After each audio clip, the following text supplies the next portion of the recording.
You have a new challenge set before you. Let me animate you by saying that the way we meet challenges defines us. It informs who we will become. In 1993, I was given a new challenge, the opportunity to begin again when I was injured in a head-on collision. In addition to the myriad of physical injuries I sustained, I also suffered a brain injury. For the first few years, I was aphasic, unable to adequately access my vocabulary, to answer questions, hold a decent conversation, or to even express the difficulties I was having. And I am still a bit amnesic. For many years, I had no memory of past events or of most of the people who had been in my life. For a long time, I pretended that nothing was wrong. I tried to be normal, but there was no denying or ignoring my debilitating limitations. So I withdrew.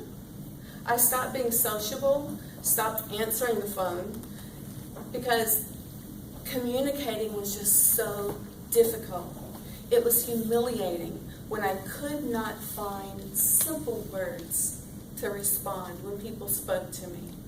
And it was confusing when I met new people who swore they'd known me for years. People who knew my family, my background, where I lived, and where I grew up. Yet to me, they were perfect strangers. And it was embarrassing when I could see in their eyes that they thought I was a little off, or worse, they thought I was lying. Because really, who outside of sitcoms and Scooby-Doo gets amnesia? So I withdrew, only going where I absolutely had to go. Hoped desperately I wouldn't have to interact with anyone, and prayed anxiously that strangers from my past would not recognize me. It took years before I saw any improvement in my mental faculties. For 18 years, I felt detached from myself. I didn't feel like me anymore, especially for the first 15 years. It felt like I was struggling underwater, unable to find the surface. They say time heals all wounds. And some wounds just take longer to heal than others. In 2009, when 10,000 of my coworkers and I were laid off from our jobs when the company closed, I looked at the job market, and considering my continuing physical limitations, I decided I needed to return to school. But I was afraid. I developed some severe anxiety issues since the collision.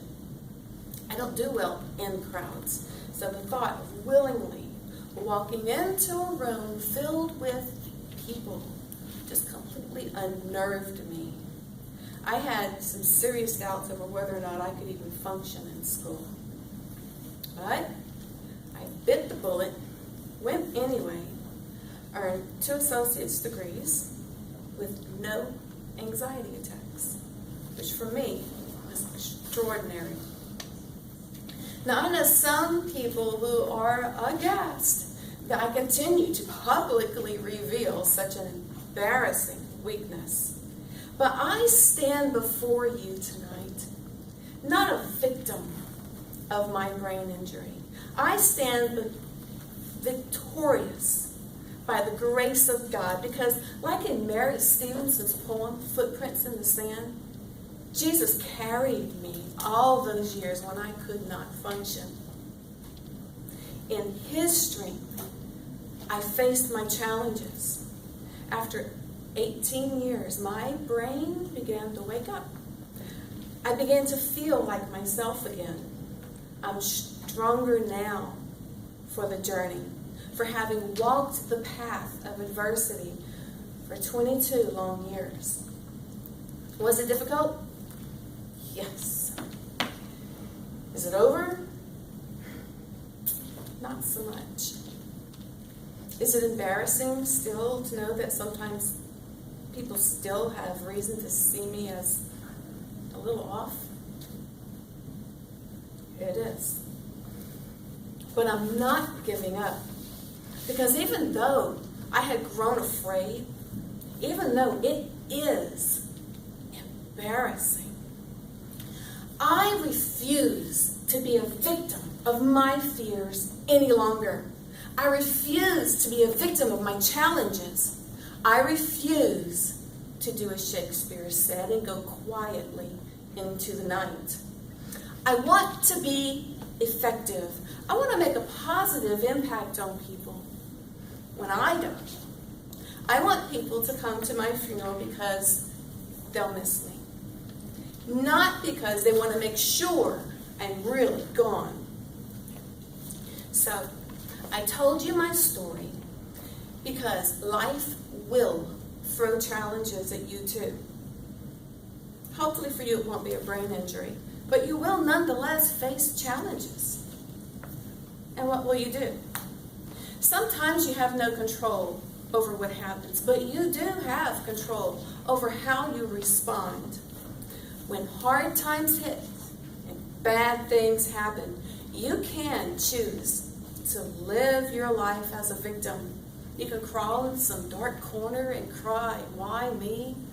You can play the martyr and make everyone around you miserable. You can blame events and people on all of your problems. Or you can allow your challenges to control your life. You can give up and go quietly into the night. Or you can choose to pick yourself up off the floor. Make a move. Face your challenges. Push through them and move beyond them. Realize that, as I wrote in my novel, Trance, the struggles and bother and trials of life cannot conquer you. The same one who gave you the strength to come this far will give you the strength to conquer your trials too. So, when life throws lemons at you, make lemonade. But when life sends a shark to eat you, make sushi. We have all had times in our lives when we have had to just stand there and make sushi. You know? But what will you do tomorrow? Or the day after? Determine in yourself that you won't let your circumstances dictate who you are. Instead, use them as a stepping stone to becoming the person who God has always intended you to be. Confucius said, "Our greatest glory is not in never falling, but in rising each time we fall."